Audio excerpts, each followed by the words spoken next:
نحمده ونصلي على رسوله الكريم أما بعد أعوذ بالله من الشيطان الرجيم بسم الله الرحمن الرحيم وإذ يمكر بك الذين كفروا ليثبتوك أو يقتلوك أو يخرجوك ويمكرون ويمكر الله والله خير الماكرين.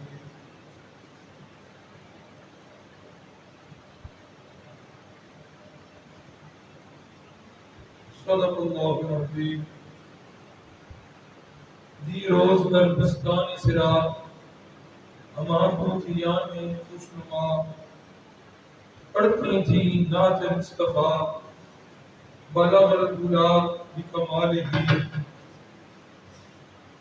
عمریاں بھی اپنے ذوق میں ڈالے ہوئے سر اپنے طوق میں پڑھتی تھی اپنے شوق میں کشف الدجا بجمالہ. بلبلیں بھی بو بو لے لے کے ہر ایک گل کی بو کرتی تھی چرچا سو بسو حسنت جمیع خصالہ.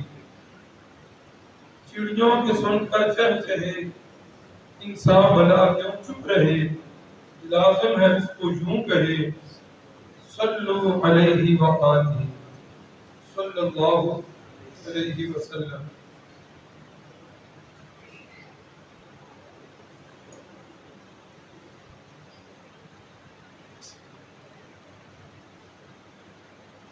سیرت النبی میں نبوت کے 12ویں سال تک ہم پہنچ چکے تھے اور نبوت کا 12واں سال جو ہے اس کا اہم واقعہ وہ سامنے لکھ دیا گیا ہے. بیعت عقبہ اولیٰ. عقبہ اس گھاٹی کو کہتے ہیں. مینا کے مقام پر جس جگہ یہ بیعت ہوئی اس کا نام بیعت عقبہ اولیٰ ہے. اس سے پچھلے سبق کے اندر یہ بات لکھی تھی کہ یثرب سے 6 نفوس قدسیہ 6 مقدس روحیں رسول اللہ صلی اللہ علیہ وسلم کے دعوت حق پرست پر مشرف پر اسلام ہو چکے تھے. کون سے صاحب 11 صاحب. اب یہ 6 بندے اس وقت واپس مدینہ طیبہ گئے. چونکہ مدینہ طیبہ میں یہود کا بسیرا تھا. ہر گھر کے اندر اللہ کے نبی صلی اللہ علیہ وسلم کے چرچے تھے. یہودی آپ کے آنے کے منتظر تھے. چرچے ہو رہے ہیں. اب جس وقت یہ لوگ واپس گئے انہوں نے جا کر رسول اللہ صلی اللہ علیہ وسلم کا ذکر خیر کیا اور انہوں نے بتایا کہ ہم اس نبی صلی اللہ علیہ وسلم کے دست حق پرست پر بیعت کر کے مسلمان ہو چکے ہیں. اب ان کی دعوت پر کچھ مزید لوگ جو ہے وہ مسلمان. یہ لوگ جو یثرب سے 6 بندے آئے تھے اگلا سال اس وقت آیا حج کا تو ان 6 بندوں کے ساتھ 5 بندے جو ہے 7 بندے اور تھا. یہ تقریباً 7 بندے اور آ گئے. 5-6 وہ بندے تھے تو 12-13 افراد جو ہے یہ آئے اور انہوں نے آ کر رسول اللہ صلی اللہ علیہ وسلم کے دست حق پرست پر بیعت کی اور یہ سارے حضرات بھی مسلمان ہوئے. اللہ اکبر. جس وقت یہ لوگ واپس چلے گئے اور واپس جا کر انہوں نے پھر دعوت کا کام جو ہے عام کر دیا تو پھر نبوت کا 13واں سال جو شروع ہوا اس کے اندر مزید افراد جو ہے وہ مسلمان ہیں. اور بھی واقعات بنتے ہیں لیکن چونکہ یہ ہمارا کورس صرف 1 ماہ کا یا 30-33 دن کا ہوتا ہے اس لیے جو خاص واقعات ہوتے ہیں ایمان کو تازہ کرنے کے لیے صرف انہیں ذکر کیا جاتا ہے.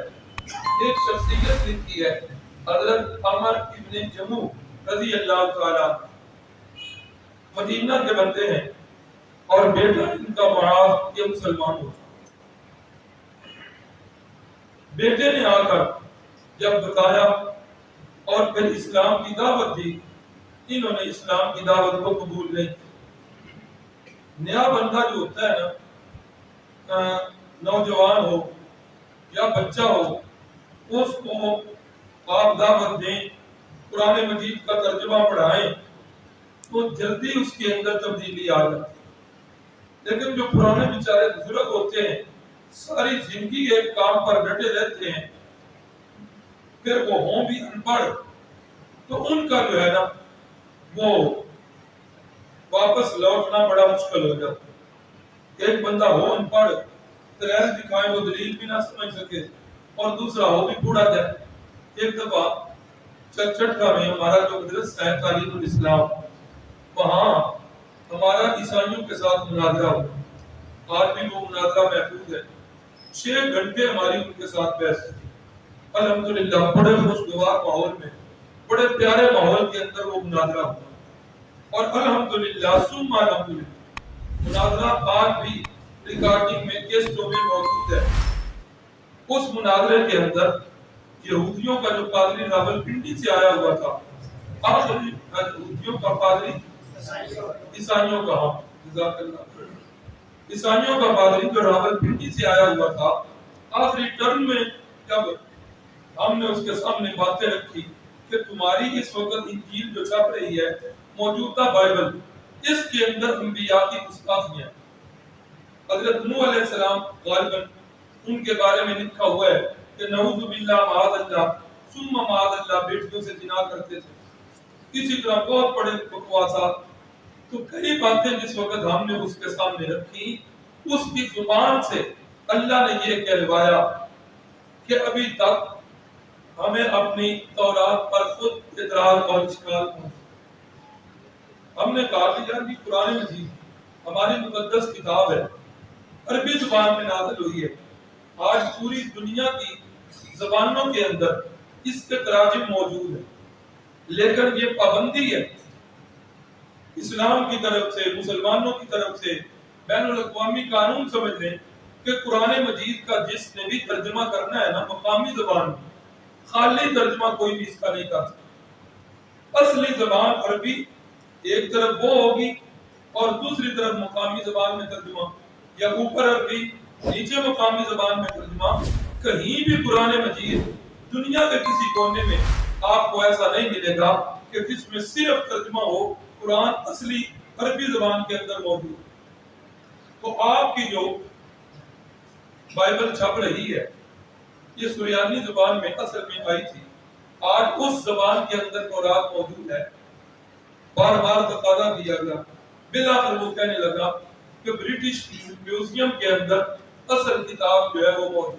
حالانکہ یہ بات بھی اس نے ایسے ہی، ادھر بھی اصل کتاب موجود کوئی نہیں.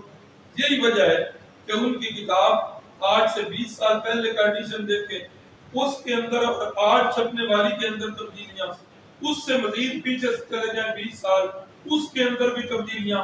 تو یہی وجہ ہے کہ ان کی اصلی کتاب جو ہے محفوظ نہیں. جب ہم نے ان سے یہ تقاضا کیا تو کہنے لگا برٹش میوزیم میں موجود ہے، اور ابھی تک ہمیں بھی کچھ جو ہے نا اپنی تورات پر اشکالات. پھر ہمارے جو متکلم سے ساتھی انہوں نے کہا کہ تمہیں اپنی کتاب پر اعتراض موجود ہے، تمہارے اشکال حل کو نہیں کر رہا، آ جاؤ ہم آپ کو اسلام کی دعوت دیتے ہیں. قرآن مجید پر کوئی اعتراض کرتے ہو تو ہم اس کا جواب دینے کے لیے تیار ہوتے. کہنے کا مقصد وہ بھی چونکہ بوڑھا تھا، مان بھی رہا ہے کہ ابھی تک ہمیں اپنے مذہب پر اعتراض ہے جس کے جواب ابھی تک ہمیں نہیں ملے، لیکن اس کے باوجود اسلام میں آنے کے لیے تیار ہوتے. تو یہ پرانے بندے جو ہوتے ہیں پھر خاص کر کے ان پڑھ ہو تو ان کو سمجھانا بڑا مشکل ہوتا ہے. بیٹا جو ہے مسلمان ہو گیا ہے، میرے معبود کا خادم بن گیا ہے، بیٹے نے آ کے ابا جی کو دعوت دی ہے، نہیں قبول کیا، الٹا بیٹے کو ڈانٹا اور لڑا ہوئے. خیر بیٹے کو بھی اللہ نے بڑی سمجھ بوجھ دی. بیٹے کے ذہن میں اللہ نے ایک بات ڈال دی. کیا ہوا؟ وہ باپ اس نے لکڑی کا ایک بت بنا کے گھر میں رکھا ہوا، اور اس بت کا نام اس نے رکھا تھا لات کا بت. بابا جی لات کا بت ہے. لات کی ہسٹری پیچھے گزر چکی ہے کہ لات مکے میں رہنے والا بڑے نیک آدمی تھا. سارا سال ستو اور شہد جوڑ جوڑ کے رکھتا تھا. حج کے موسم میں مکہ آنے والے سارے رستوں پر مفت فی سبیل اللہ کو سبیلیں لگا دیا کرتا تھا اور دین ابراہیمی پر قائم تھا. جب وہ دنیا سے چلا گیا اہل مکہ نے اللہ کے اس ولی کا بت جو ہے بنا کے بیت اللہ کے اندر سجا دیا. یہاں بھی ایسا ہوا. حضرت معاذ کے باپ حضرت عمر بن جموح جو ہے انہوں نے بھی گھر جو بت بنایا ہوا ہے وہ منسوب کس کی طرف کیا ہے؟ بابا جی لات کی طرف منسوب کیا ہوا ہے. حضرت معاذ جو ان کے بیٹے ہیں انہوں نے کیا کیا؟ ایک رات انہوں نے اس بت کو پکڑا اور پکڑ کر قبیلے کی جہاں پر کوڑی تھی نا گندگی کا ڈھیر تھا اس ڈھیر پہ لا کے اس بت کو اون دے منہ رکھ دیا. اب صبح حضرت عمر بن جموح جو ہے اٹھے بت کو تلاش کر رہے ہیں. بت نہیں ملا, عبادت کرنی تھی. تلاش کرتے کرتے باہر نکلے, کوڑے کے ڈھیر کے اوپر کون دے منہ بت پڑا ہوا. بڑے غصے ہوئے کہ یہ تیرے ساتھ کس نے سلوک کیا ہے, مجھے پتا چل گیا میں اس کی خبر لوں. گھر لے آئے, اس کو نہلا دھلا کے پھر اس کو خوشبو لگا کے معطر کر کے اپنے کمرے میں رکھ دیا. دوسری رات آئی, بیٹے نے بت کے ساتھ پھر وہی سلوک. 2-3 راتیں یہ معاملہ چلا. اللہ اکبر. ایک رات حضرت عمر بن جموح جو اس وقت مسلمان نہیں ہوئے تھے انہوں نے تلوار اپنی اس کے گلے میں ڈال دی. کہنے لگے کہ مجھے پتا نہیں چل رہا کہ تیرے ساتھ یہ زیادتی کون کرتا ہے. اگر مجھے پتا چل جائے تو میں اس بندے کی خبر لوں. لہذا کیا کرو, یہ میں تلوار اب چھوڑ کے جا رہا ہوں.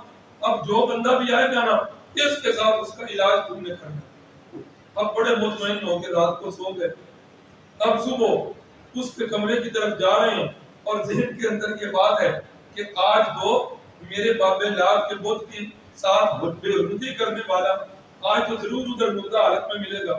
لیکن جب وہاں پہنچے نہ وہاں پر بت اور نہ وہاں پر تلوار. بڑا تلاش کیا کہیں خون کے قطرے ہی مل جائیں کہ جس کو بابا جی نے قتل کیا اور نقصان پہنچایا ہو, لیکن خون کے قطرے بھی نہیں ملے. اس رات کیا ہوا, ان کے بیٹے نے بت کو بھی پکڑا, تلوار کو بھی پکڑا اور اس کوڑے کے ڈھیر کے اوپر کتے کا ایک بچہ جو ہے مردار پڑا ہوا تھا, ایک رسی لی اور اس رسی کے ایک سرے پر اس بت کو باندھا اور دوسری رسی پر سرے پر جو ہے نا اس مردار کتے کو باندھا. تلوار جو ہے اس کے گلے میں لٹکائی اور اس کو ایک اندھے اور گندے کنویں کے اندر لٹکا دیا. صبح جس وقت ہوئی, اب یہ تو کیا ہے اپنے کمرے میں جا کے دیکھوں, نہ تلوار ہے نہ وہ لات کا بت ہے.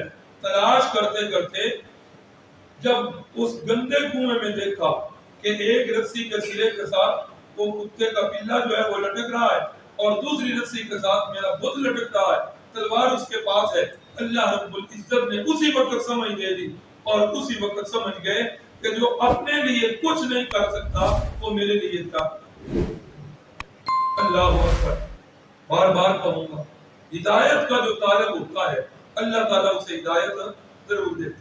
یہاں بھی ایسے ہوا, اللہ رب العزت نے انہیں ہدایت دے دی تو ان کے بیٹے کی اس تدبیر کی وجہ سے اللہ رب العزت نے باپ کی دنیا جو ہے وہ بدل دی. تو ان کا اسلام کیونکہ بڑا دلچسپ واقعہ تھا تو یہ میں نے لکھ دیا. نبوت کے 12ویں سال میں یہ پیش آیا. نبوت کے 13ویں سال اب جب یہ لوگ واپس گئے ہیں نا, 12 افراد اسلام قبول کر کے واپس گئے ہیں تو نبی پاک صلی اللہ علیہ وسلم نے جاتے ہوئے ان کے ساتھ حضرت مصعب بن عمیر رضی اللہ تعالیٰ عنہ کو بھیج دیا. اسلام کا مبلغ اور اسلام کا معلم بنا اور کہا یثرب والو یہ بندہ جو ہے یہ میں بھیج رہا ہوں کہ جا کر اسلام کی تبلیغ کرے. اور حضرت مصعب بن عمیر رضی اللہ تعالیٰ عنہ, پیچھے میں نے ان کا تھوڑا سا بتایا تھا کہ یہ اپنے قبیلے کا وہ نوجوان تھا جو سب سے پہلے فیشن کی ابتدا کیا. ہر فیشن انہی سے شروع ہوتا تھا. لوگ ان کے کپڑوں کے سٹائل دیکھ کر اپنا لباس بناتے تھے. ان کے بالوں کے سٹائل شہزادوں جیسی زندگی. اللہ اکبر. تو جس وقت اسلام قبول کیا ہے گھر والوں نے پہلے قید کر دیا ہے کھانا پینا بند کر دیا ہے. حضرت مصعب جو ہے ڈٹے رہے ہیں. پھر دیکھتا ہے کہ مصعب پیچھے نہیں ہٹ رہا. گھر والوں نے پھر گھر سے نکال دیا ہے اور ان کے بدن کے کپڑے بھی لے لیے. اللہ اکبر. یہ اللہ کا بندہ اسلام کا مبلغ بن کے مدینے میں پہنچتے ہیں. اور بعد میں جب رسول اللہ صلی اللہ علیہ وسلم ہجرت کر کے گئے نا تو حضرت مصعب بن عمیر کی حالت دیکھی کہ ایک چادر ہے جو نیچے تہ بند کے طور پہ باندھی ہوئی اور ایک چادر ہے جو پورا جسم نہیں ڈھانپ رہی. یہاں کندھوں سے لٹکا کے کیچڑ کے کانٹے لے کر وہ بٹنوں کی جگہ استعمال کر کے اوپر لی ہوئی ہے. ان کی حالت ذات دیکھ کر رسول اللہ صلی اللہ علیہ وسلم بھی ضبط نہ کر سکے اور مصعب کی حالت کو دیکھ کر اللہ کے نبی بھی کہ کہاں اس کی پچھلی زندگی ڈھاٹ بھاٹ کی زندگی شہزادوں والی زندگی اور کہاں اسلام کی راہ کے اندر مصعب نے اپنا ہر چیز جو ہے قربان کر دی. تو حضرت مصعب بن عمیر رضی اللہ تعالیٰ عنہ گئے اور انہوں نے جا کر وہاں تبلیغ شروع کر دی اور یہ جا کر ٹھہرے ہیں. حضرت اسد بن زرارہ جو بیعت عقبہ اولیٰ پر مسلمان ہو چکے تھے ان کے گھر ٹھہرے ہیں. رات کو ان کے گھر میں قیام کرتے ہیں اور صبح کو جا کر لوگوں کو تبلیغ کرتے ہیں. ایک دن حضرت مصعب بن عمیر اور حضرت اسد بن زرارہ رضی اللہ تعالیٰ عنہ بنی عبد الاشر کے قبیلے کی طرف چلے جاتے ہیں اور وہاں جا کر ان کو تبلیغ کر رہے ہیں. مرد بھی کرتے ہیں, کچھ خواتین بھی آ گئی ہیں, بچے بھی ہیں. اسی بنی عبد الاشر کے دو سردار, ایک کا نام ہے سعد بن معاذ اور دوسرے کا نام ہے اسید بن حضیر رضی اللہ تعالیٰ عنہ. ان دونوں نے دور سے دیکھا کہ یہ تو وہی بندہ ہے جو یہاں آ کر ہمارے بچوں کو, ہماری عورتوں کو, ہمارے نوجوانوں کو گمراہ کر رہا ہے. آج یہ ہمارے قبیلے میں آ کر یہ کر رہا. اب کیا ہوا, حضرت سعد بن معاذ اور حضرت مصعب کے جو میزبان تھے جن کے گھر میں ٹھہرے ہوئے تھے یہ آپس میں رشتہ دار تھے, شاید خالہ زاد بھائی. حضرت سعد بن معاذ جو ہیں انہوں نے اسید بن حضیر سے کہا میرا جو ہے نا وہ کزن ہے, وہ خالہ زاد ہے, پہلے میں جا کے بات نہیں کر سکتا. اسید تم ایسے کرو کہ اس کے پاس جاؤ اور اسے ڈانٹ کے اس کو خبردار آج کے بعد ہمارے قبیلے کے اندر نہیں آنا اور ہمارے بچوں کو گمراہ نہیں کرنا.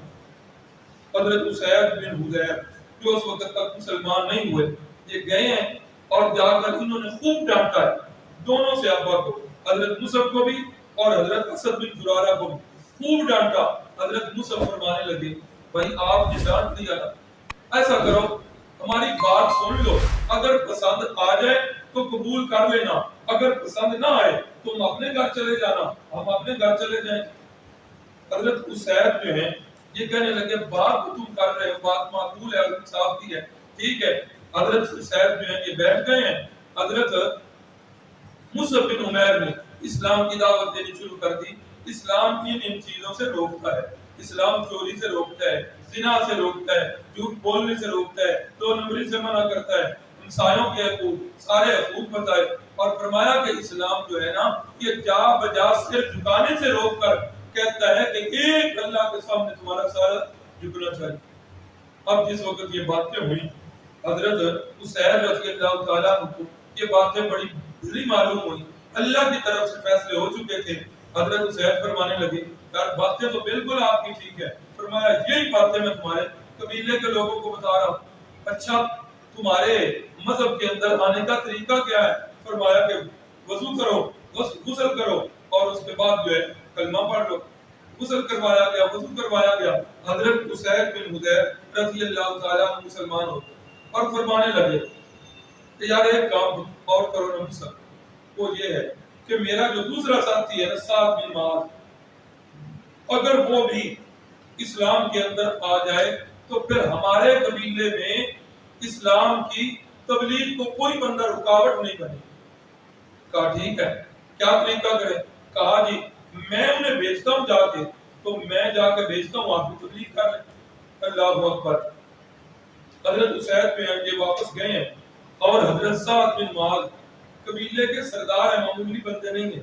دور سے اسید کی شکل کو دیکھا تو کہنے لگے یہ اسید جو کیا تھا آنے والا اسید وہ نہیں, اس کا چہرہ بدلا ہوا ہے, کوئی تبدیلی نظر آ رہی. خیر حضرت حسین نے بھی ایک ہلا دیا. حضرت حسین نے کہا کہ ٹھیک ہے میں انہیں کہہ آیا ہوں. وہ کہتے ہیں کہ ٹھیک ہے آپ روکتے ہیں تو ہم نہیں آئیں گے, لیکن وہاں آپ کھڑے تھے تو تمہارے وہ جو خالہ دار بھائی ہے نا فلاں قبیلے کے ساتھ جن کی دشمنی ہے, وہ قبیلے کے لوگ آ کر تمہارے اس خالہ دار بھائی کو مارنے لگے تھے, ان کی بحث ہو رہی. اب جس وقت یہ بات سنی انہوں نے کہا اچھا وہ کون ہوتے ہیں؟ ٹھیک ہے عقیدے کا اختلاف اپنی جگہ, لیکن وہ میرا رشتہ دار ہے, کون اس کو نقصان دیتا ہے؟ لیکن جس وقت حضرت صاحب میں معاذ آئے, نہ وہ دشمن کے قبیلے کے لوگ آئے ہوئے تھے, نہ کوئی لڑائی والی بات تھی. حضرت صاحب میں معاذ سمجھ گئے کہ یہ حسین نے چال چلی. خیر انہوں نے بھی آ کر وہی کچھ کہا کہ کیوں آتے ہو ہمارے ادھر, نہ آیا کرو.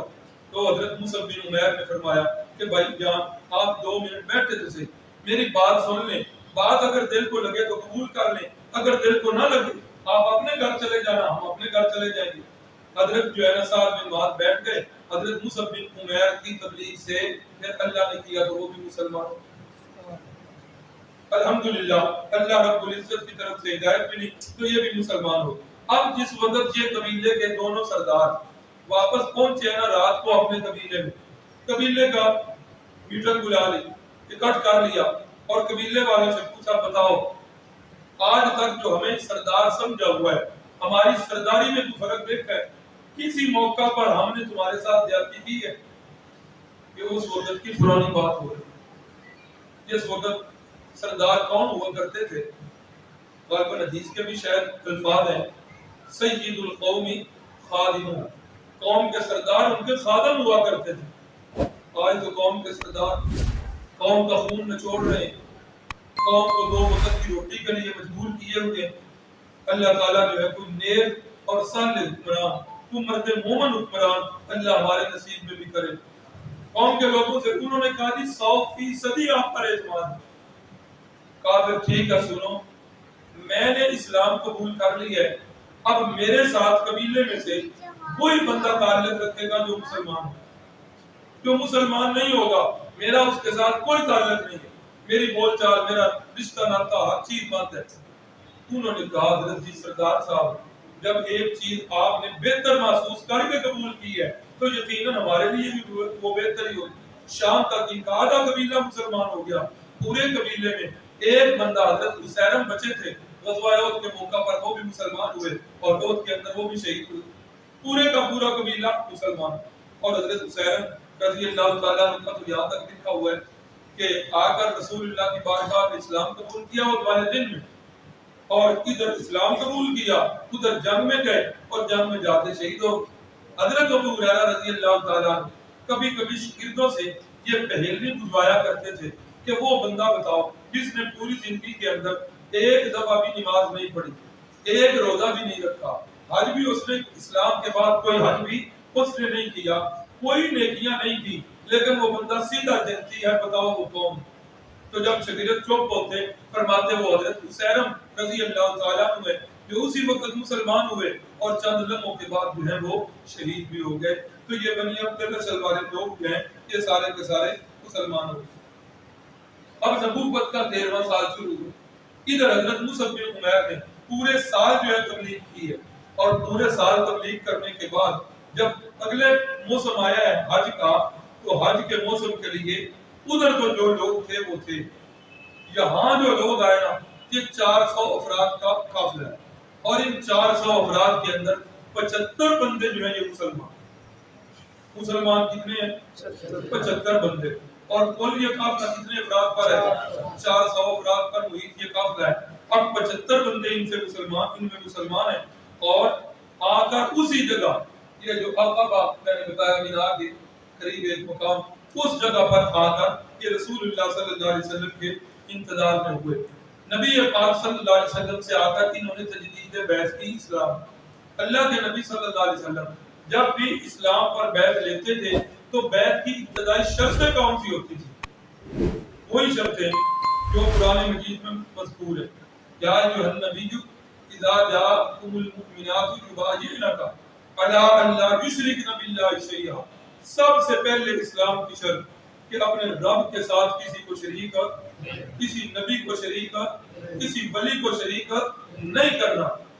فلا یسرقنا, چوری نہیں کرنی، لا یزنینا زنا نہیں کرنا، فلا یقتلن اولادہن اپنی اولاد کو آج کے بعد قتل نہیں کرنا، لا یأتین ببہتان کسی کے اوپر الزام اور بہتان نہیں لگانا۔ فرمایا ہے محبوب جو ان شرطوں پر آپ کی بیعت کرنا چاہیں فبایعہن واستغفر لہن اللہ، آپ ان کے لیے بیعت بھی ان کی کر لیا کریں اور ان کی پچھلی زندگی جو ہے ان کے گناہوں کی معافی بھی اللہ سے طلب کر لی۔ تو یہاں بھی ایسے ہوا، اللہ کے نبی صلی اللہ علیہ وسلم کے ہاتھ پر انہوں نے بیعت کر لی۔ اب یہ ایک ارادہ لے کے آئے تھے اور یثرب سے چلتے وقت ارادہ یہ لے کے آئے تھے کہ ہم نے جب جانا ہے نا تو رسول اللہ صلی اللہ علیہ وسلم پر جو قریشی ظلم کر رہے ہیں نا، اب اللہ کے نبی کو اپنے ہاں آنے کی ہم نے دعوت دے دی۔ یہ نہیں ہو سکتا کہ ہم ادھر امن کے ساتھ زندگی بسر کرتے رہیں، قریشی جو ہے رسول اللہ صلی اللہ علیہ وسلم پر ظلم و تشدد کرتے رہیں، ایسا ہم سے برداشت نہیں ہو سکتا۔ اللہ اکبر۔ تو کفار کے رحم و کرم پر ہم نبی علیہ السلام کو نہیں چھوڑا۔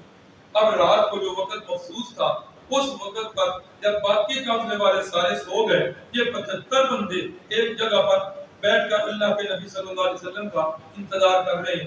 اتنے میں رحمت کائنات صلی اللہ علیہ وسلم تشریف لے آئے اور آپ کے چچا جان حضرت عباس رضی اللہ تعالیٰ عنہ جو اس وقت تک مسلمان نہیں ہوئے تھے لیکن ہر موقع پر رسول اللہ صلی اللہ علیہ وسلم کی کمر کو مضبوط کیے ہوئے تھے، حضرت عباس کے ساتھ۔ اور حضرت عباس جو ہیں یہ فتح مکہ کے موقع پر مسلمان ہوئے 8 ہجری، اور ابھی تو ہجری شروع ہی نہیں ہوئی، ابھی تو نبوت کا 13واں سال جو ہے چل رہا۔ تو نبی پاک صلی اللہ علیہ وسلم تشریف لے آئے، تجدید بیعت ہوئی ہے۔ بیعت کے بعد انہوں نے اپنا مدعا پیش کیا، یا رسول اللہ جس وقت ہم وہاں سنتے ہیں قریش آپ کو تکلیفیں دے رہے ہیں، آپ کی تکذیب کرتے ہیں، یا رسول اللہ ہمیں بڑی تکلیف ہے، آج ہمیں ایک ارادہ کر کے آئے ہیں، آپ ایسا کریں آپ ہمارے گھر تشریف لے، ہمارے گھر میں بھی ہو جائے چراغاں، یا رسول اللہ ہاں دعوت دے رہے ہیں۔ اللہ اکبر اللہ۔ اگر دیکھا جائے وہ اپنی زندگی تو بالکل ٹھیک ٹھاک بسر کر رہے، وہ تو بالکل امن سے رہ رہے، اور اللہ کی طرف سے انہیں حکم بھی نہیں ملا کہ پیغمبر صلی اللہ علیہ وسلم کو دعوت دو۔ یہ محبت کا ایک عملی تقاضا ہے کہ محبوب کے حالات جو ہیں وہ ان سے دیکھتے نہیں۔ انہوں نے جس وقت رسول اللہ صلی اللہ علیہ وسلم کو دعوت دی تو اللہ کے نبی صلی اللہ علیہ وسلم خاموش ہیں۔ آپ کے چچا جان حضرت عباس اٹھے، کہنے لگے انصار کے لوگوں دھیان کرو، یہ جس کو آپ دعوت دے رہے ہیں نا یہ دعوت کوئی معمولی دعوت نہیں ہے، سوچ سمجھ لو، بات کو تول لو، پرکھ لو۔ اس دعوت دینے کا مطلب یہ ہے کہ تم نے پورے عرب کی نہیں بلکہ عجم کے ساتھ بھی جنگ لڑنی ہے اور ان کے ساتھ ٹکر دینا۔ یہ شہادت ہے کہ گوہے الفت میں قدم رکھنا لوگ آسان سمجھتے ہیں، مسلمان ہونا دھیان کر لو۔ مکے والوں رسول اللہ صلی اللہ علیہ وسلم کو جو آپ مدینہ آنے کی دعوت دے رہی ہو، یہ دعوت جو ہے کل کو بڑی سخت ہونی ہے، پورے عرب نے تمہارے خلاف اٹھ کھڑے ہونا ہے، عجم کی طاقتیں بھی ان کی پشت پر ہونی ہے۔ بات کو تول لو، پرکھ لو۔ آج دعوت دے کر اللہ کے نبی صلی اللہ علیہ وسلم کو پھر بلا رہے ہو، ایسا نہ ہو کل کہ جس وقت عجم اور عرب خلاف تمہارے اٹھے اس وقت کہو کہ یا رسول اللہ ان کا ہم پارا ہو گئے کہ ان کو سی واپس تشریف لائے جب۔ اللہ اکبر اللہ اکبر۔ یہ کون کہہ رہا ہے؟ حضرت عباس رضی اللہ عنہ پکا کر رہے ہیں۔ اللہ اکبر۔ ادھر سے حضرت برا رضی اللہ تعالیٰ عنہ تھے، انہوں نے کہا کہ یا رسول اللہ ہم جو ہے اپنے بچوں کی طرح نہیں بلکہ اپنے بچوں سے بھی بڑھ کر آپ کی حفاظت کریں، کوئی پرواہ نہیں ہمیں کہ کون آپ کے خلاف آتا ہے، جو بھی آئے گا ہماری لاشوں سے گزر کر آپ کے پاس آئے۔ اور یہ بات کر رہے ہیں، اور صحابہ کرام میں ابو الحسن جو بیعت عقبہ اللہ پر مسلمان ہو چکے تھے، انہوں نے حضرت برا کی بات کو کاٹ دیا، کہنے لگے برا ہے چپ ہو، میں اپنی بات پہلے کر لوں۔ اب یہ تھوڑا سا نا حالات کو بھی ذہن میں رکھیے، حالات کیا بنے ہوئے ہیں کہ پورا مکہ مسلمانوں کے لیے تنگ کر دیا گیا ہے۔ مکے کی سرزمین میں غریب اور غلام مسلمان جو ہیں ظلم کی چکیوں میں پس رہے ہیں اور رسول اللہ صلی اللہ علیہ وسلم سے اپنے لیے استقامت کی دعائیں کروا رہے ہیں، اور اللہ کے نبی صلی اللہ علیہ وسلم کے لیے بھی مکے کی سرزمین تنگ ہو چکی ہے اور یثرب والے بھائی دعوت دے رہے ہیں، یعنی ہر لحاظ سے تنگی تنگی ہے۔ اس وقت اٹھ کر حضرت ابو الحسن فرماتے ہیں یا رسول اللہ آپ اتنی پابندیاں چچا جان آپ پہ لگا رہے ہیں کہ آپ کو دعوت دینا ہے، عرب عجم کے ساتھ جنگ لینی ہے، ہر قبیلے کے ساتھ کٹ جانا ہے، پوری دنیا آپ کے مخالف ہو جانے، ہم نے اس بات کو قبول کر لی ہے، لیکن یا رسول اللہ پھر ایک بات ہماری بھی آپ نے قبول کرنا ہو۔ حضرت عباس اٹھے تو جی کون سی بات ہے؟ حضرت ابو الحسن کہنے لگے یا رسول اللہ کہیں ایسا نہ ہو کہ کل کو مکہ فتح ہو جائے، اسلام جو ہے پھیل جائے، تو پھر آپ یہ کہیں کہ میں واپس اپنے مکے میں جانا چاہتا ہوں۔ یا رسول اللہ پھر ایسا نہیں ہے، اگر ہم نے تول کے بات کرنی ہے تو پھر آپ بھی تول کے بات کریں، پھر ہم نے آپ کو واپس نہیں ہونے۔ یہ ہے اسلام کی حقانیت پر کتنا پختہ ان لوگوں کا ایمان ہے کہ جب پس رہے ہیں ظلم کی چکیوں میں، بظاہر کوئی آثار نہیں ہے کہ اس مکے کو تنگ آ کر چھوڑنے والے کل اس مکے پر دوبارہ غالب آ جائیں گے، ابھی تو مٹھی بھر ہیں، ابھی تو سینکڑوں میں ہیں، ابھی ان کے پاس طاقت کوئی نہیں ہے، اسلحہ کوئی نہیں ہے، کوئی ان کے پاس فوج نہیں ہے، کچھ بھی نہیں، لیکن اسلام کی حقانیت پر اتنا بڑا ایمان، کہتے ہیں یا رسول اللہ ایسا نہ ہو اگر ہمارے اوپر یہ پابندیاں لگ رہی ہیں تو کل کو مکہ فتح ہو گیا تو ہم نے آپ کو واپس نہیں۔ اللہ اکبر۔ حضرت ابو الحسن کی بات سن کر رسول اللہ صلی اللہ علیہ وسلم مسکرا فرمایا میرے یثرب کے ساتھیوں ایسا ہرگز نہیں ہوگا، میرا پھر مرنا جینا آپ کے ساتھ،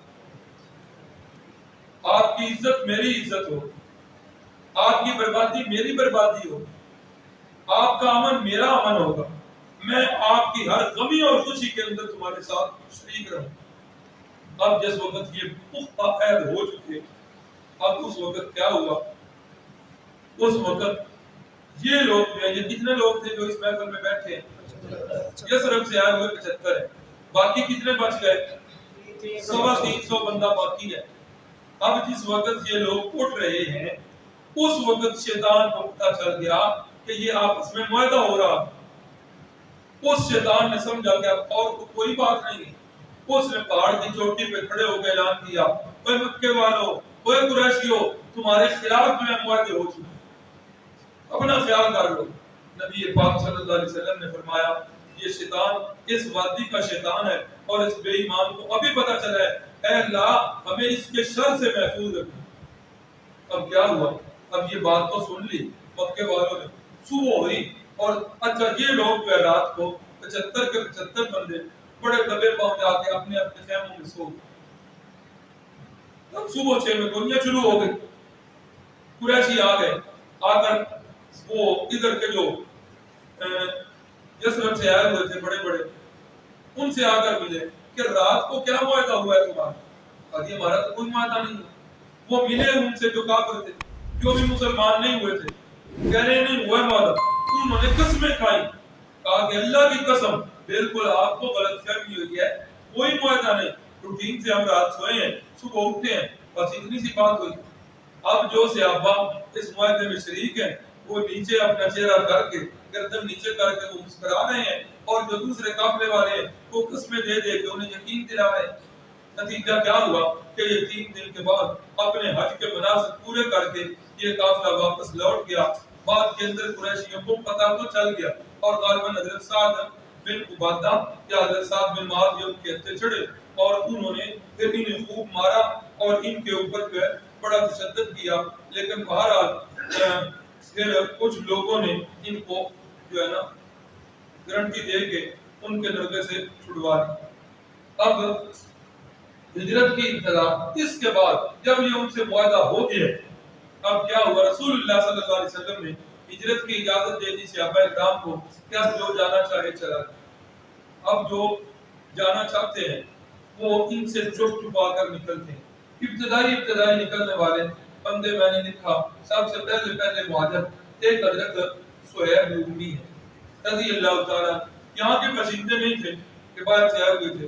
حضرت سہیب جس وقت نکلنے لگے، بہت سارا مال اسباب ان کے پاس ہے، اور قریش آ گئے، آ کر کہنے لگے سہیل کدھر جا رہے؟ کہا جس طرف جا رہا ہوں۔ کہا نہیں جا سکتے، کیوں؟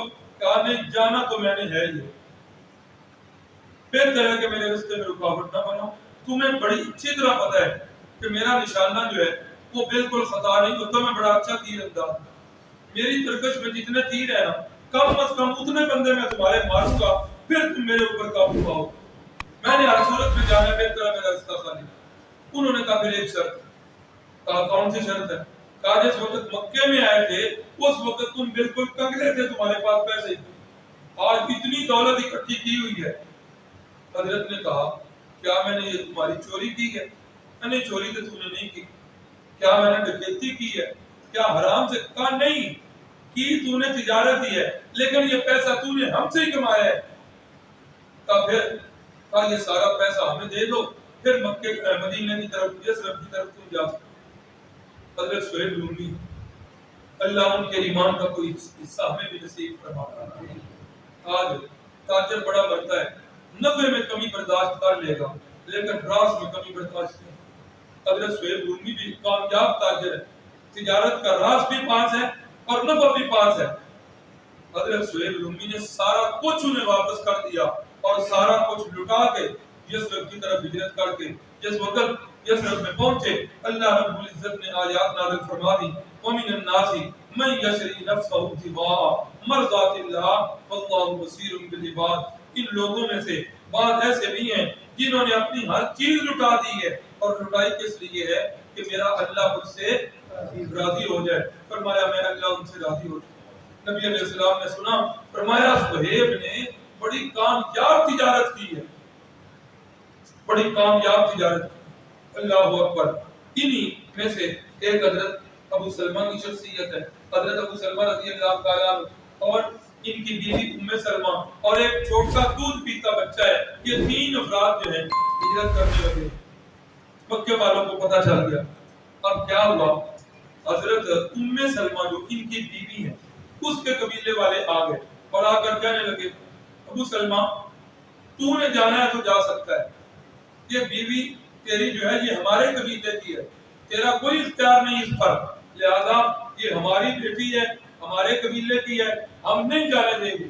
حضرت ام سلمہ کا بازو زبردستی پکڑا اور انہیں اپنے ساتھ کر لیا۔ ادھر سے حضرت ابو سلمہ کے جو قبیلے والے تھے وہ آ گئے، ابو سلمہ کو تو روک نہیں سکتے تھے، انہوں نے ام سلمہ کی گود سے وہ دودھ پیتا بچہ لے لیا اور کہنے لگے کہ وہ ام سلمہ تو تمہاری بیٹی ہے، لے جا سکتے ہو، لیکن جو اس کی گود کے اندر ہے یہ بچہ ہمارا ہے، اس پر تمہارا کوئی حق نہیں، یہ بچہ ہمیں دے۔ اب ایک لمحے کے لیے آپ سوچئے گا کتنا مشکل مرحلہ آ گیا حضرت ابو سلمہ کے اوپر کہ بیٹا جو ہے وہ اور جگہ جا رہا، بیوی اور بیوی بھی کتنی وفاشوار اور غم گسار بیوی، اور بیوی بھی ایمان والی، اور وہ اپنے قبیلے والے لے کر جا رہے ہیں، اور حضرت جو ہے اکیلے اس چوراہے پہ کھڑے ہیں۔ آج یہاں ہمارے حافظ آباد میں سے کچھ لوگ ایسے جنہوں نے صرف مرزائیت اس لیے اختیار کی کہ مرزائیوں نے انہیں لڑکیوں کے رشتے دیے۔ آج ہمارے حافظ آباد کے کچھ نوجوان ایسے کہ جنہوں نے صرف جرمن کے ویزے کے لیے اپنا ایمان جو ہے وہ قربان کر قربان جائے حضرت ابو سلمہ کے جذبہ ایمانی پر ہم انہیں سلام کرتے ہیں اس چوراہے پر کھڑے ہوئے، لیکن ایمان کے اندر ذرا بھی لفظش نہیں آئی، اور بیوی وہ بھی بڑے خوش دلی سے کہہ رہی ہیں ابو سلمہ آپ بھی اللہ کی حفاظت میں ہو، چلے جاؤ، اللہ کو منظور ہوا تو اللہ ہماری ملاقات کروا۔ حضرت ابو سلمہ جو ہے یہ یثرب کی طرف ہجرت کر کے چلے گئے ہیں، اور حضرت ام سلمہ روزانہ صبح گھر سے نکلتی ہیں اور اس جگہ پر جس جگہ پر ان کے خامد اور ان کا بچہ جدا ہوا ہے ادھر آ کر بیٹھ جاتی ہیں، سارا دن بیٹھ کے رو رو کے شام جس وقت سورج غروب ہونے لگتا ہے پھر چلی جاتی۔ ایک دن نہیں، دو دن نہیں، ایک مہینہ نہیں، 6 مہینے نہیں، پورے 1 سال تک حضرت ام سلمہ اس جگہ پہ آ کر رکھی۔ اللہ اکبر۔ پھر ان کے قبیلے کے ایک بندے کو ترس آیا، اس نے کہا کہ ٹھیک ہے میں آپ کا انتظام کرتا ہوں۔ وہ حضرت ابو سلمہ کے قبیلے والوں کے پاس تھا کہ یار کچھ خدا کا خوف کرو، چھوٹے سے بچے کو ماں سے جدا کیا ہوا ہے، ادھر سے بچہ لیا، ادھر سے ام سلمہ کو لیا اور لے کر آگے کیا، اور آگے سے حضرت عثمان جو مکہ کے چابی بردار تھے، جن کے پاس چابی ہوا کرتی تھی، مسلمان نہیں ہوئے، انہوں نے حضرت ام سلمہ کو سواری پہ بٹھایا اور کپا کے مقام تک بحفاظت چھوڑ دیا۔ اور بھی کئی لوگ تھے۔ انہی ابتدائی لوگوں کے اندر ایک شخصیت سیدنا ابن حضرت عمر کی ہے رضی اللہ تعالیٰ عنہ۔ سیرت نگار لکھتے ہیں کہ باقی صحابہ چھپ چھپا کر رات کے اندھیرے میں ہجرت کرتے ہیں، اور حضرت عمر رضی اللہ تعالیٰ عنہ کا جب ہجرت کا ارادہ بنتا ہے، ایک دو ساتھی اور ان کے ساتھ منصوبہ بنایا، ایک ساتھی ان کے ساتھ جو ہے عیاش ہیں رضی اللہ تعالیٰ عنہ، ایک حضرت شام ہے، حضرت شام کے گھر والوں کو پتہ چلا، انہوں نے پکڑ کے کمرے میں بند کر دی، حضرت عیاش کے ساتھ پتہ چلا، حضرت عمر بیت اللہ کے اندر، اور بیت اللہ کے اندر آ کے اعلان کر رہے ہیں کہ اے قریشیوں سنو، تم جو ہے تلاش میں رہتے ہو کون بندہ ہجرت کرے، اور وہ کمزور بندے جو ہیں تمہارے ڈر سے رات کے اندھیرے میں چھپ کے جا رہے ہیں، ہجرت کر کے آؤ۔ خطاب کا بیٹا جو ہے اب ہجرت کر کے جانے لگا ہے کسی میں جرأت کرو، قربان جائے حضرت فاروق اعظم کی شجاعت پر، ان کی بہادری پر، بالآخر حضرت فاروق اعظم بھی چل پڑے۔ اب جس وقت یہ سارے لوگ اکا کر کے جا رہے ہیں، اب قریشیوں کو اس بات کی فکر نہ ہے، کئی چیزیں لگاتار جو ہیں وہ سارے ان کے منصوبوں کو ملیا ویٹ کر رہے ہیں، اور حبشہ سے ناکام سفارت ہو چکی ہے۔ پھر کیا ہوا ہے، ادھر آ کے پھر جو ہے مسلمان دن بدن پڑھنے لگ پڑے ہیں، پھر یثرب سے آ کر لوگ مسلمان ہو چکے ہیں، پھر یثرب والے خود دعوت دے چکے ہیں کہ یہاں آ جاؤ۔ اب یہ بھی ہمیں ان کو پتہ چل گیا تھا کہ اب اللہ کے نبی صلی اللہ علیہ وسلم، محمد صلی اللہ علیہ وسلم کے بھی چلے جائیں۔ اب انہوں نے کیا کیا، انہوں نے کہا یار یہ تو مارے گئے، کل کو ہم کیا کریں گے، یہ تو کام ہی خراب ہو گیا مکے کا، کریں تو کیا کریں۔ دار الندوہ کے اندر قریش سارے اکٹھے ہو کر میٹنگ کرتے ہیں، اور اس میٹنگ کی ابتدا ہوتی ہی ہے کہ شیطان ایک بوڑھے کے روپ میں یہ بھی ان کے پاس آ جاتا، بابا جی تسی کتوں؟ کہا میں فلاں قبیلے کا سردار ہوں، چونکہ محمد صلی اللہ علیہ وسلم ہمارا مشترکہ دشمن ہے، اس لیے میں سوچ رہا ہوں کہ مشترکہ جو ہے کوئی عمل تیار کیا جائے تاکہ اس کا کام جو ہے وہ بند کیا جائے۔ اچھا جی دو مشورہ کیا کرنا چاہیے؟ ایک مشورہ یہ آیا کہ کیا کرو اس کو مکے سے نکال دو، چلو جدھر مرضی چلا جائے، ہمارا جو ہے نا اس سے جان چھوٹ جائے، ہماری خلاصی ہو جائے۔ شیطان نہیں کہنے لگا یہ بات کوئی اتنی بدی نہیں ہے، آپ سمجھتے ہو، آپ جانتے ہو اس کی زبان کے اندر جادو، یہ جدھر بھی جائے گا لوگوں کو اپنا ہمنوا بنائے گا، ایک وقت آئے گا اس کے پاس ایک فوج اکٹھی ہوگی اور یہ تمہارے مکے پر چڑھائی کر کے تمہیں قتل کرے گا یا بے قتل کر دے گا، اس لیے یہ مشورہ پائیدار ہے۔ پھر جی سوچنے لگ پڑے، پھر ایک رائے آئی کہ ایسا کرو اس کو پکڑ کے نا مکان کسی کے اندر بند کر دو، باہر پہرا لگا دو، دو ہی صورتیں ہوں گی، یا تو یہ اپنی دعوت سے بعد آ جائے گا، یا نعوذ باللہ معاذ اللہ ثم معاذ اللہ اندر ہی ختم ہو جائے۔ شیطان بے ایمان کہنے لگا اس بات کے اندر بھی پائیداری کوئی، اگر اس کے ماننے والوں کو پتہ چل گیا کہ ہمارے پیغمبر کو قید کیا ہوا ہے، وہ تو سر دھڑ کی بازی لگانے کے لیے تیار ہو جاتے، وہ تو اس مکان کی اینٹ سے اینٹ بجا دیں گے، وہ تو پھر اس کو رہا کروا کے لے جائیں گے۔ آج پھر کیا کریں؟ پھر سارے سوچ میں پڑے، پھر ابو جہل نے سر اٹھایا، کہنے لگا میرے ذہن میں ایک ترکیب ہے، وہ ترکیب یہ ہے کہ سارے ملے، ہر قبیلے کا ایک بانکا نوجوان، ایک بہادر نوجوان ہر قبیلے کا آ جائے، اور صبح جس وقت محمد صلی اللہ علیہ وسلم گھر سے نکل جائے، اس کے گھر کے باہر کھڑے ہوں، محاصرہ کریں، اور یک بار کی سارے اکٹھی تلوار چلا کر اس کا کام ہی تمام کریں۔ پھر کیا ہوگا؟ اس کے قبیلے والے جب دیکھیں گے کہ یہ سارے قبائل کے نوجوان مارنے والے، اب سارے قبیلوں کے ساتھ تو اس کا قبیلہ جو وہ ٹکر نہیں لے سکتے، آج آگے پھر دیت کا معاملہ ہوگا، سارے قبیلے والوں پر 100 اونٹ دینا کوئی مشکل نہیں، تو وہ ہم کر لیں۔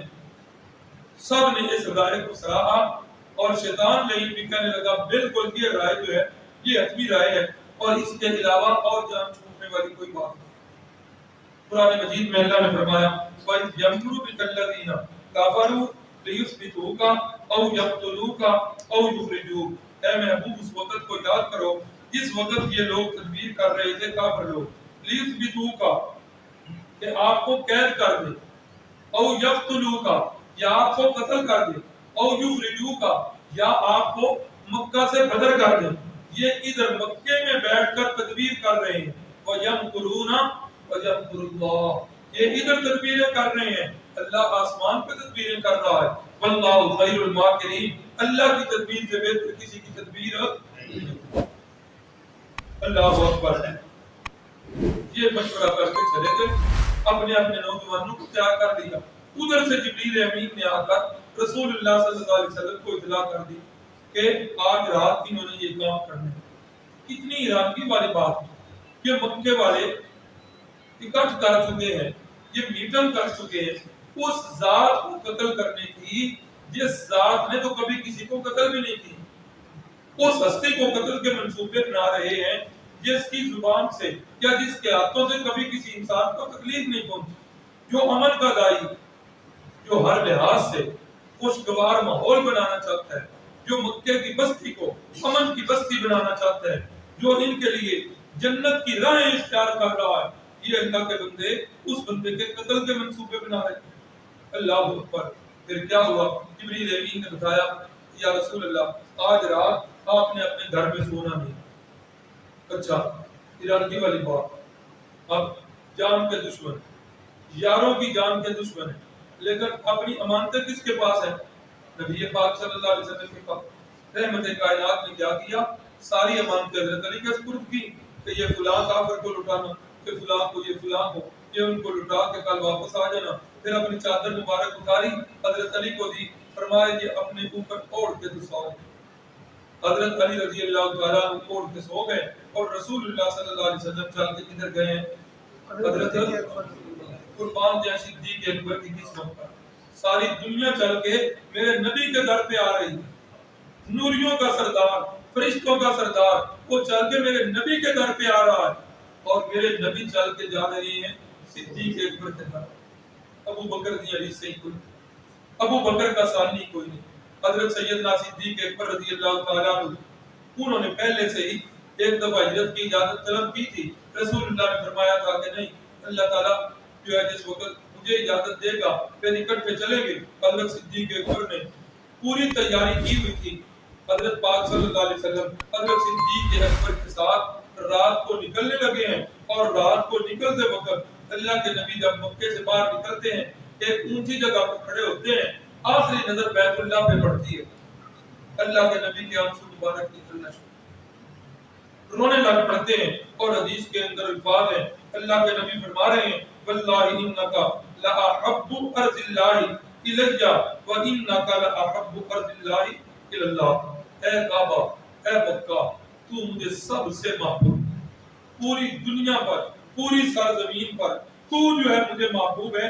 لولا ان اہلک، فرمایا کہ اے بیت اللہ، اگر تیرے رہنے والے، تیرے باسی اگر مجھے مجبور نہ کرتے تو میں کبھی بھی تیری ہمسائیگی چھوڑ کر۔ کتنے بے بسی کے الفاظ ہیں، کتنے اللہ کے نبی مجبور ہو کے نکل رہے ہیں۔ اللہ اکبر۔ اور رو بھی رہے ہیں۔ مکے کے ساتھ اس وقت کی یہ آخری ملاقات ہے، پھر پتہ نہیں ہے کہ کب ملاقات ہو۔ یہ حدیث کے آخری حدیث کے الفاظ ہیں، ترمذی شریف کی حدیث کہ فرما رہے ہیں اگر تیرے اہل جو ہیں مجھے مجبور نہ کرتے ما خرجت منکا، میں کبھی بھی تجھے چھوڑ کر کہیں نہ۔ اللہ اکبر۔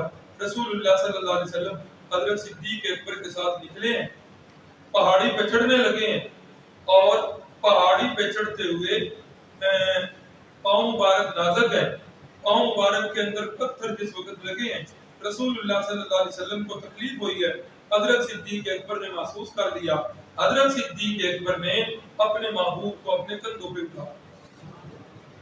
اللہ نبوت کا بوجھ اٹھانا اتنا آسان نہیں، لیکن اللہ تعالیٰ نے زندگی کے اندر تیار کر دیا کہ میرے محبوب کی وفات کے بعد یہ نبوت والا بوجھ امامت اور خلافت کی صورت میں چونکہ صدیق اکبر کے کندھوں پہ آنا تھا، اللہ رب العزت نے پہلے سے ہی تیار. تو 3 دن نبی پاک صلی اللہ علیہ وسلم جو ہے وہ رہے ہیں، اور پیچھے کیا بنا؟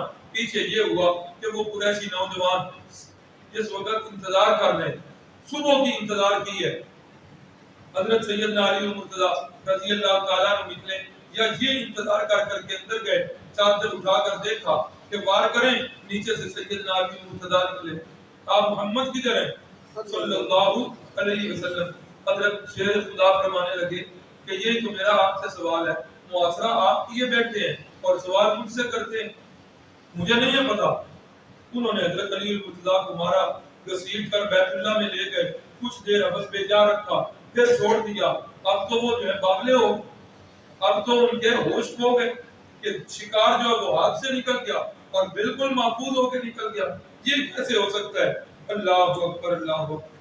اب انہوں نے تلاش شروع کر دی، اور اس تلاش کے اندر اعلان یہ ہو گیا کہ جو بندہ محمد صلی اللہ علیہ وسلم کو پکڑ کے لائے گا اس کو 100 اونٹ انعام میں دیا جائے گا، اور جو بندہ ابو بکر کو زندہ یا مردہ پکڑ کر کے لائے گا اس کو 100 اونٹ انعام ملے گا، اور جو دونوں کو لے کے آئے گا اس کو 200 اونٹ انعام ملے گا.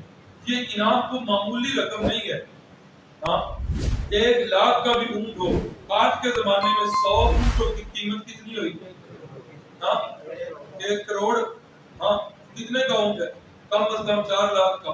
تو کتنی 100 اونٹ کی کتنی قیمت؟ 4 کروڑ. اور 200 اونٹوں کی قیمت 8 کروڑ کی کتنی انعامی رقم ہے. آگے بڑھنے سے پہلے یہاں ایک بات پھر کہوں، ابو بکر کی حدیث سے قربان جائیں ابو بکر کے نصیبوں پر کہ نبوت کی اور صداقت کی قیمت ایک پڑ گئی. 200 اونٹ ہے.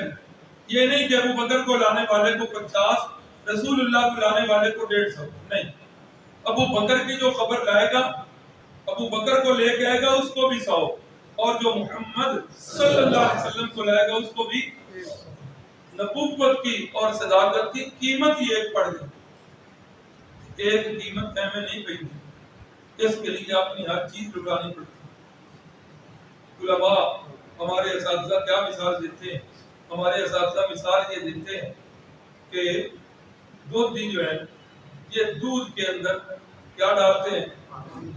کبھی پانی ڈالا کرتے تھے، اب تو اور چیزیں بڑی نہیں کرتے. اللہ تعالیٰ ہمارے بھائیوں کو بھی ہدایت دے. یقین کرو ایک دودھی کو میں جانتا ہوں، پتہ نہیں کتنے سال جو ہے وہ بستر پر پڑا رہا اور یہ انگلیاں اس کی ٹیڑھی ہو کر پیچھے ہو گئی. بڑی عجیب بیچارے کی آوری زندگی. اللہ کی قسم جو بندہ اپنے بھائیوں کے ساتھ اور امت محمدیہ کے ساتھ ایسے ظلم کرتا ہے اللہ کے عذاب سے وہ بچ نہیں سکتا. ایسے دودھی کو بھی میں جانتا ہوں. ہمارے ادھر بھائی بشارت صاحب تھے، اللہ ان کی قبر کو منور فرمائے. آج وہ رخصت ہو گئے، چلے گئے. وہ کیا کرتے تھے، یہ بوتلیں جو ہے نا یہ پانی بھر کے رات کو فریزر میں رکھ دیتے تھے اور برف بن جاتی. صبح ڈرمیوں کے اندر وہ بوتلیں ڈال کے لایا کرتے تھے گرمیوں میں کہ کہیں پانی نہ مل جائے. وہ برف جو ہے اس کا پگھلے پانی تو وہ بھی بوتل کے اندر. ایسے اللہ کے ولی موجود. اللہ اکبر. پانی جو ہے دودھ کے اندر ملایا جاتا ہے اور دودھ کی قیمت وہی پانی کی قیمت بن جاتی ہے. ایک ہی ریٹ ہوتا ہے. کیا ریٹ ہے دودھ کا آج کا؟ 200، 150، 170 جتنے کے پاس جاتے. 150 روپیہ دودھ کی قیمت ہے. آپ کو کوئی بندہ ٹوٹی کا پانی لا کے 150 میں دے، آپ لے لو گے؟ آپ کو پتا بھی ہے کہ دودھی کا دودھ پتلا ہے، اس کے اندر پانی ہے، لیکن آپ اس پانی کی قیمت جو ہے وہ بھی دودھ کے برابر ہے. کیوں ہم دیتے ہیں بھائیو؟ کبھی سوچا؟ اس لیے کہ پانی جب دودھ میں آیا تو دودھ نے کہا تو میرے اندر کی دے، تو پانی میں دودھ، میرا رنگ ہور، تیرا رنگ ہور، میرا ذائقہ ہور، تیرا ذائقہ ہور. ہاں تیرا میرے ساتھ کیا تعلق؟ تو پانی نے کیا کہا؟ پانی نے کہا دودھ بھائی میں جب آؤں گا نا تیرے اندر، میں اپنا ذائقہ بھی ختم کر دوں گا، میں اپنی رنگت بھی ختم کر دوں گا، میں اپنی شناخت بھی ختم کر دوں گا، میری ہر چیز تیری ہر چیز کے ساتھ مل جائے گی۔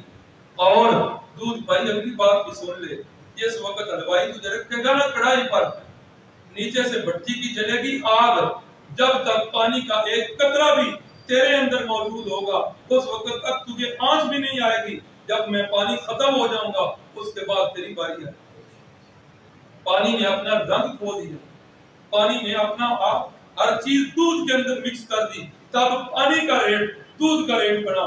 یہاں بھی صدیق اکبر نے اپنی ہر چیز نبوت کے قدموں میں قربان کر دی، نبوت کے قدموں میں نچھاور کر دی، اسی لیے صدیق کا ریٹ وہی بن گیا، صدیق کی بھی وہی قیمت لگ گئی جو نبی کی قیمت رضی اللہ عنہ ورضوا۔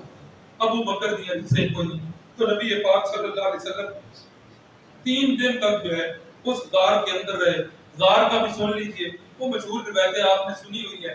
حضرت صدیق اکبر نے پہلے جا کر صفائی کی ہے، اپنی جان کی صدیق کو فکر ہی نہیں ہے، جا کر ساری صفائی کی ہے۔ صفائی کے بعد جتنے بھی سوراخ تھے ان کو بند کیا ہے، اور ایک سوراخ جو بچ گیا تھا بند کرنے کے لیے کوئی چیز نہیں ہے، اللہ کے نبی کو دعوت دی ہے، اور اللہ کے نبی کو دعوت دے کر صدیق اکبر بلا رہے ہیں اور اس کے اوپر کیڑی رکھ رہے ہیں، اللہ کے نبی صلی اللہ علیہ وسلم کو اپنی گود میں سلا رہے ہیں۔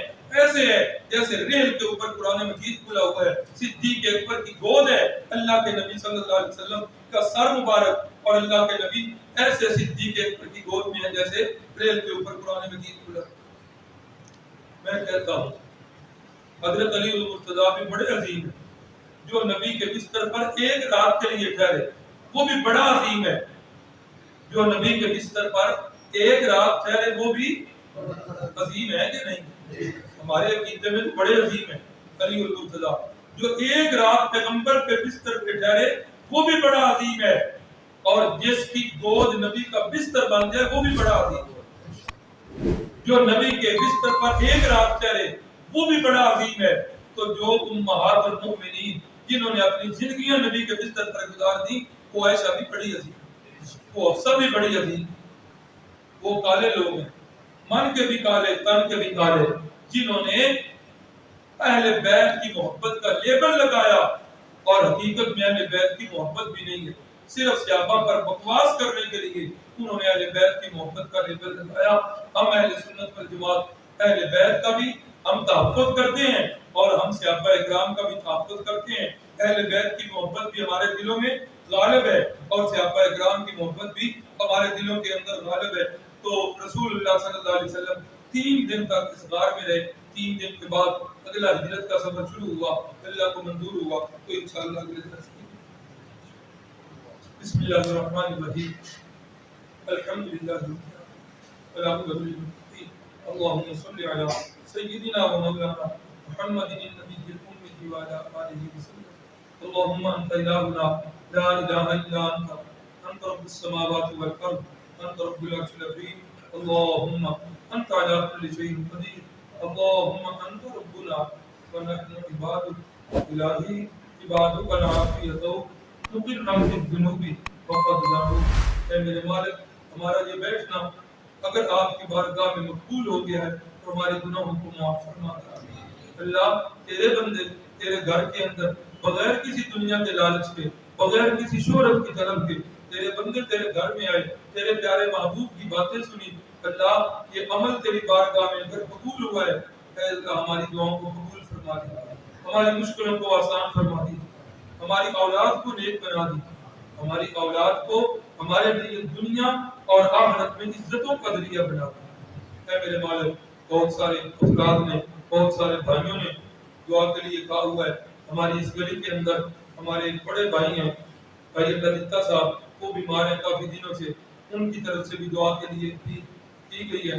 ہماری ایک بہن ہے اسی گلی کے اندر، وہ 2-3 سال ہیں بیچاری، اس وقت گردے واش ہو رہے ہیں، انتہائی بیمار ہیں، دعا فرما دیجیے۔ اللہ رب العزت سب کے لیے آسانیوں والے فیصلے، اللہ سب بیماروں کو ہر لحاظ سے صحت کاملہ عاجلہ نصیب فرما دے۔ ہمارے بھائی زکریا صاحب ہیں، اللہ تعالیٰ ان کو بھی صحت عطا فرما دے۔ ہمارے چچا جان ہیں، چچا جی حنیف صاحب، اللہ رب العزت نے ان کی کی بیٹی کو 3 بیٹیوں کے بعد اللہ نے بیٹا دیا ہے، ان کا نواسہ ہوا ہے۔ اللہ سے دعا ہے اللہ تعالیٰ اس گھرانے کی خوشیوں کو دوبالا کرے، اللہ تعالیٰ ماں اور بیٹی کو صحت دے، اور اللہ رب العزت اس بچے کو نیک اور صالح بناوے۔ جتنے بھی حاضرین محفل ہیں، اے مالک تجھ سے دعا کر رہے ہیں، اے اللہ ان کی دعاؤں کو قبول فرما لے، ان کے دلوں کے حالات کو جانتا ہے، ان کی دلی خواہشات کو تو جانتا ہے، اے اللہ تو ان کی دلی خواہشات کی تکمیل فرما دے۔ آمین یا رب العالمین۔ صلی اللہ تعالی علی النبی کریم وعلی آلہ وصحبہ اجمعین۔